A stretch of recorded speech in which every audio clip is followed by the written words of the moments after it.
madaxweyne ku-xigeenka dawladda Puntland injineer Cabdixakiin Cabdullaahi Xaaji Cumar Caamay oo magaalada Garowe kula hadlay TV-ga dawladda Puntland ayaa ka hadlay dagaalka ciidamada geesiyaasha Puntland ay ku xoreynayaan gobolka Sool wuxuuna sheegay inaan cidna joojin karin dagaalka inta maamulka Hargeysa taaka kamid ah dhulka Puntland ay haystaan intaan hadda aad la socotaan laba dagaal baa dhacay mana joogsanaya dagaalkani wararka nala soo weydiinayay ummaduna soo weydiinayso waxa aanu ka qabnaa waxay tahay hadii عالم أودن يسوي ماده وحيلا تهاي حقيقة مرنا ببلان كمد جدون حقيقة وحوي أنت تأكدوا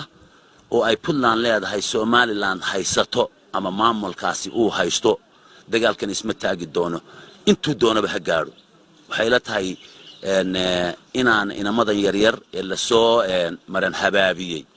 إن لقيت دايو إن أنا دمان إن أنا داوع من إن أنا نلشود kuseegin halka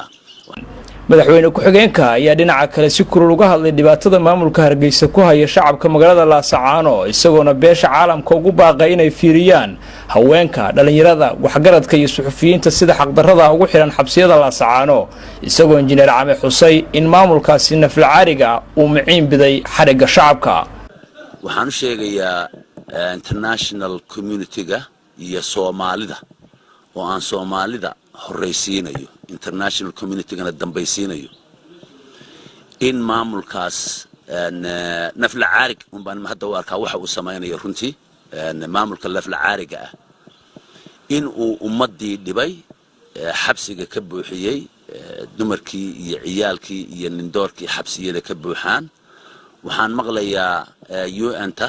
qayb kamid ah inay Laascaanood ku soo wajahan yihiin iyo Puntland labadaba Garowe waxaan jeclahay inay jeelasha tagaan waxaan jeclahay inay arkaan qadiyada dhabta ah maamulka nafla caariga ah uu dadka ku xirxirayo waxaan leeyahay Peter de Klerk iyo inta imanaysa Laascaanood inaad u kuur gashaan xaaladda dhabta ah ee ka jirta gobolka Sool guud ahaan gaar ahaan Laascaanood hadeer kacdoonkii ummadda in la caburiyo maaha ummaddu ma rabto waxa la leeyahay ummadda dhibta laga daayo waan hubaa ma sii hayn doontaan Laascaanood war dagaalku ciidamo ka dhaxeeyaa maxaa gaarsiiyay dumarka iyo ciyaalka iyo nindoorka aan dagaalba ku shuqul ka lahayn maxaa jeelasha ugu gureysaan hadeedaan nafl caarig ahayn waxaan leeyahay laga daayo dadka dhibta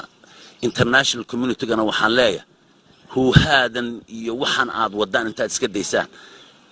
waxa sababta xaqiiqada ah ee dabta ah ee waxaan u dhacayaan taabta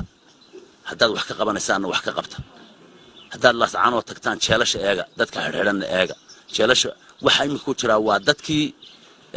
dumaryowgii iyo ciyaalkii iyo nindoorkii weeyaan jeelaka waa kii la jabsaday waa tii reer Laascaanood jabiyeen waa tii maxaabiistii oo dhan laga sii daayay waa tay ka gurteen lacagtii waxaad doonaysaa nafta inaad ku soo celisaan maamulka nafla caariga laakiin nafku soo noqon mayso dagaalkuna haddaan idin leeyahay wuu soconayaa international community-guna ma hayaan go'aanka ugu dambaysa ee dhulka yaga annaga hayna haddaan maamulka Puntland iyo shacabka Puntland Cabdisaaq Xasan Farax Puntland TV Garowe